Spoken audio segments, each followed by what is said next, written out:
شروع کرتا ہوں اللہ کے ببرکت نام سے جو نہایت رحم کرنے والا ہے۔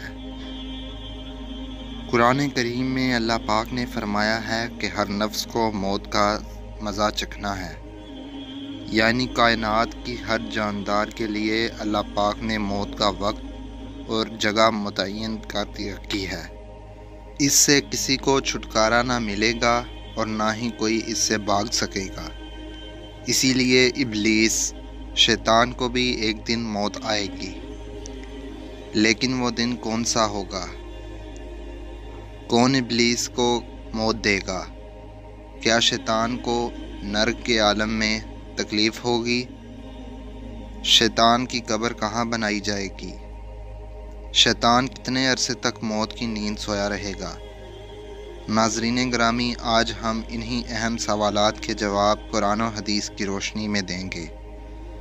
ناظرین گرامی، جب شیطان مردود کو اللہ پاک نے جنت سے نکال دیا تو اس نے اللہ پاک سے قیامت تک کی مہلت مانگی کہ قیامت سے پہلے مجھے موت نہ آئے، لیکن اللہ پاک نے اسے وقت مقررہ تک، یعنی ایک خاص وقت تک مہلت دی، جسے قرآن کی سورہ ہجر کی آیت نمبر 36 تا 38 میں یوں بیان فرمایا گیا ہے۔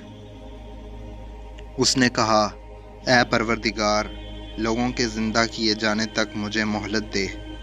فرمایا، تجھے مہلت دی جاتی ہے وقت معلوم تک کے لیے۔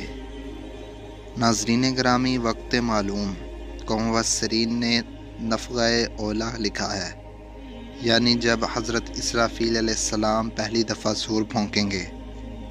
قیامت کی نشانیاں جب پوری ہو جائیں گی تو مومنین کی بغلوں کے نیچے سے ایک پیاری خوشبودار ہوا گزرے گی، جس سے تمام ایمان والے وفات پا جائیں گے، اور پھر اس کے بعد 40 سال کا زمانہ گزرے گا کہ جس میں کوئی بچہ پیدا نہ ہوگا، یعنی ہر انسان کی کم سے کم عمر 40 سال ہوگی۔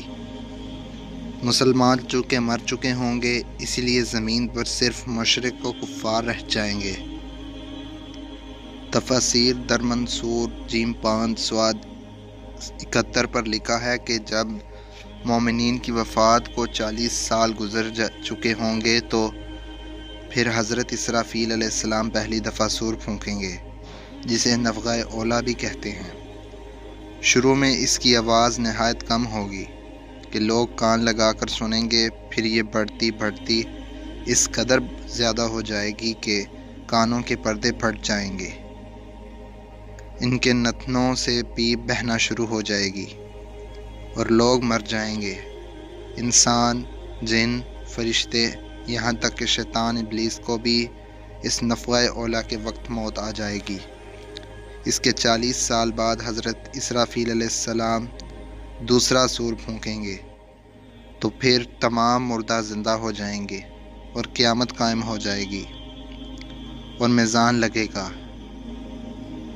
یعنی نفخہ اولیٰ کے وقت ابلیس کو موت آئے گی، اور نفخہ اولیٰ اور نفخہ ثانیہ کے مابین 40 سال کا عرصہ ہوگا، اور یہ کہ ابلیس 40 سال تک مردہ رہے گا۔ آئیے اب اس بات پر روشنی ڈالتے ہیں کہ ابلیس کو موت کیسے آئے گی اور وہ یہ 40 سال مردہ حالت میں کہاں گزارے گا۔ اس سلسلے میں حضرت کعب بن احبار رضی اللہ تعالیٰ عنہ کی ایک مشہور روایت پیش کرتے ہیں۔ حضرت کعب بن احبار رضی اللہ تعالیٰ عنہ فرماتے ہیں کہ جب ابو البشر حضرت آدم علیہ السلام کی وفات کا وقت آیا تو وہ پریشان ہو گئے اور اللہ پاک سے عرض گزار ہوئے، اے اللہ، میری موت سے میرا ازلی دشمن بہت خوش ہوگا، کیونکہ میں مرنے والا ہوں اور وہ قیامت تک زندہ رہے گا۔ اسی وقت ملک الموت حضرت آدم علیہ السلام کی خدمت میں حاضر ہوئے اور فرمایا، اے ابو الآدم، وفات کے بعد جنت میں رہو گے، جبکہ ابلیس قیامت تک دنیا میں رہے گا، اور پھر قیامت سے 40 سال پہلے اس کو ایسی موت آئے گی کہ وہ پوری دنیا کے انسانوں جتنی موت کی تکلیف برداشت کرے گا، اور پھر جہنم ہی اس کا ٹھکانہ ہوگا۔ حضرت کعب رضی اللہ تعالیٰ عنہ مزید فرماتے ہیں کہ حضرت آدم علیہ السلام ملک الموت سے فرمانے لگے کہ مجھے ابلیس کی موت کا منظر بیان کرو۔ ملک الموت نے ابلیس کی موت کا حال بیان کرنا شروع کیا تو وہ اتنی دردناک موت تھی کہ حضرت آدم اپنے آنسوؤں پر قابو نہ رکھ سکے۔ لوگ حضرت کعب بن احبار رضی اللہ تعالیٰ عنہ سے عرض کرنے لگے، ہمیں بھی ابلیس کی موت کا کچھ حال بیان فرمائیں۔ لوگوں کی بے جا فرمائش پر حضرت کعب ابلیس کی موت کا منظر یوں پیش کرتے ہیں۔ اللہ تعالیٰ ملک الموت سے فرمائیں گے، میرے غضب و غصے کا لباس پہن کر جاؤ، ابلیس کی روح قبض کرو اور ابلیس سے تمام انسانوں اور جنوں سے زیادہ سختی کرنا۔ جب ملک الموت غضب غصے سے بھر کر بہت سے فرشتوں کے ساتھ ابلیس کی روح کو قبض کرنے آئیں گے تو جو بھی آسمان اور زمین میں ان کو دیکھ لے گا وہ فوراً ہی مر جائے گا۔ جب ملک الموت ابلیس کے پاس پہنچیں گے تو وہ ڈھاڑیں مار مار کر روئے گا۔ پھر شیطان کو موت کی تکلیف دی جائے گی جو کہ ساری مخلوق کی موت کی تکلیف سے بھی زیادہ ہوگی۔ ابلیس گھبرا کر مشرق کی جانب بھاگے گا تو کبھی مغرب کی جانب، لیکن ہر طرف اپنے سامنے ملک الموت کو پائے گا۔